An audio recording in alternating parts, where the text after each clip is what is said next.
ओम नमः शिवाय। श्री शिवाय नमस्तुभ्यम। जैसा कि आज सभी लोगों को पता है कि आज पापकुशा एकादशी है, आइए हम पापकुशा एकादशी की व्रत कथा सुनाते हैं। युधिष्ठिर ने फिर पूछा, जनार्दन, अब आप कृपा कर अश्विनी शुक्ल एकादशी का नाम और महात्म्य मुझे सुनाइए।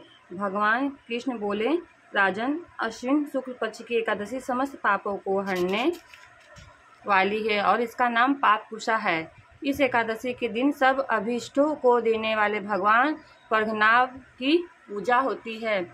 वह इस एकादशी के शतांश से भी कम होता है। जो मनुष्य सारंगधर भगवान विष्णु की शरण में जाता है वह निसंदेह ही यम यातनाओं से छूट जाता है। जो संयोग वंश भी एकादशी को भूखे रह जाते हैं वे भी यम यातना से मुक्त हो जाते हैं।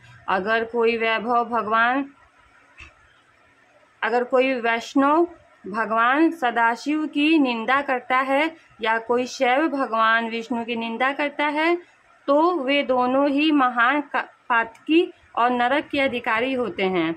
सहस्त्रों अश्वमेध एवं राजसूय यज्ञों के करने का महान फल इस एकादशी व्रत के 16वें भाग के पूर्ण फल के समान भी होता है।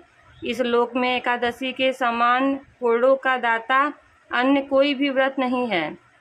पापियों को उसी व्रत तक पाप समूह कष्ट देते हैं जब तक वह एकादशी व्रत का संकल्प नहीं करता। यह एकादशी व्रत स्वर्ग एवं मोक्ष दोनों को ही देने वाले हैं। इसके द्वारा अयोग्यता, सुंदर स्त्री एवं धन और धान्य की प्राप्ति होती है।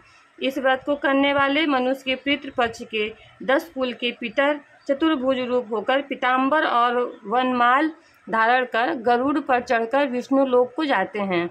आश्विन शुक्ल पापकुशा एकादशी का व्रत करके मनुष्य सहज ही समस्त पापों के समूहों को नष्ट करते हैं। इस एकादशी में अन्य भूमि, धन एवं गौदान देने वाले महान फल को प्राप्त करते हैं। इसके उपलक्ष्य में तालाब, कुआं एवं धर्मशाला बनाने वाले धर्मात्मा जन यम यातना से मुक्त हो जाते हैं और यहाँ समस्त सुखों को भोगने वाले धनवान होते हैं। इस कथा को पढ़ने और सुनने वाले भी अच्छ और अतुल पुण्य के भागी होते हैं। इस प्रकार हमारी एकादशी व्रत की कथा संपन्न हुई। राधे राधे। जय श्री कृष्ण।